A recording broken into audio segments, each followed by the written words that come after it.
কিরে, মুখে তালা পড়েছে নাকি? সেই কখন থেকে চুপচাপ দাঁড়িয়ে আছিস, কিছু বলতে চাচ্ছিস কিন্তু বলছিস না, কি হয়েছে? আমি আর তোকে বন্ধু মনে করতে পারছি না। আমি তোকে অনেক ভালোবাসি, বন্ধুর চেয়ে অনেক বেশি। কি বললি?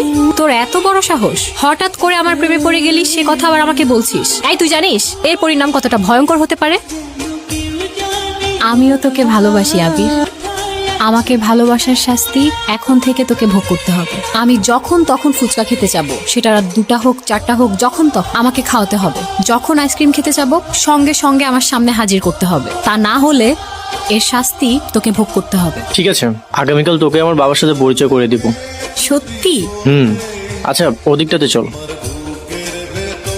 বাবা। ও নিশাত। আসসালামু আলাইকুম। ওয়ালাইকুম আসসালাম। ঠিক আছে, তোমরা কথা বলো, আমি একটু আসছি। বসো মা। কেমন আছো মা? তোমার পরিবারের সবাই ভালো তো? আলহামদুলিল্লাহ। তোমার প্রশংসায় পঞ্চমুখ আবির, ও তো সারাক্ষণ তোমার কথা বলতেই থাকে। কাজে বুঝতে পারছো কতটা গুরুত্ব দিয়ে ও তোমাকে দেখে। কিন্তু মা, তোমাকে এখন একটা আমি চরম সত্য কথা বলতে চাই। তোমরা যে পথে এগোচ্ছ, যে স্বপ্ন দেখছো, আমাদের সমাজ সেটা ভালো চোখে দেখবে না। কারণ আবির আমার ছেলে নয়।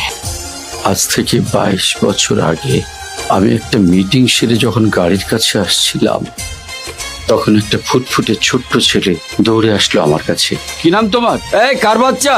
হ্যালো, নাম কি তোমার? এই যে বলে নিয়ে ছোটাছুটি করতে শুরু করলাম। একে ওকে জিজ্ঞেস করি কেউ চেনে কিনা, কার বাচ্চা, তার বাবা মাকে খুঁজে পাওয়া যায় কিনা। কিন্তু না, একটি মানুষও বললো না বাচ্চাটাকে চেনে। চিন্তা ভাবনা করে নিয়ে চলে গেলাম নিজের বাড়িতে।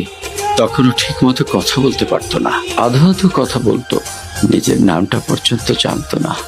আমি ওর নাম রেখেছি আবির। তারপর ওকে আমি লেখাপড়া করিয়েছি। ওর কোনো জন্ম পরিচয় নেই। তোমার কাছে অনুরোধ করতে চাই মা, তুমি যদি আজই ওর জীবন থেকে সরে যাও, তাহলে দুটো জীবনের জন্য মঙ্গল হবে। এই সমাজ বড় কঠিন মা। আঙ্কেল, আমি আমার বাবাকে চিনি।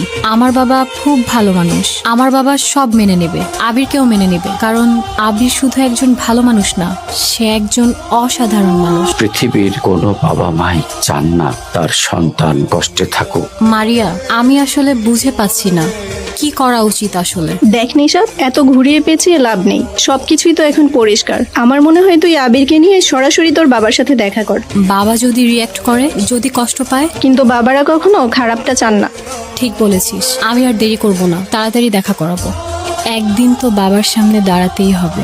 সত্যটা লুকিয়ে রাখলে শুধু সমস্যাই বাড়বে। আমি জানি ব্যাপারটা সহজ হবে না, কিন্তু আমি বিশ্বাস করি ভালোবাসার মানুষকে সামনে আনলে বাবা একদিন ঠিকই বুঝবে।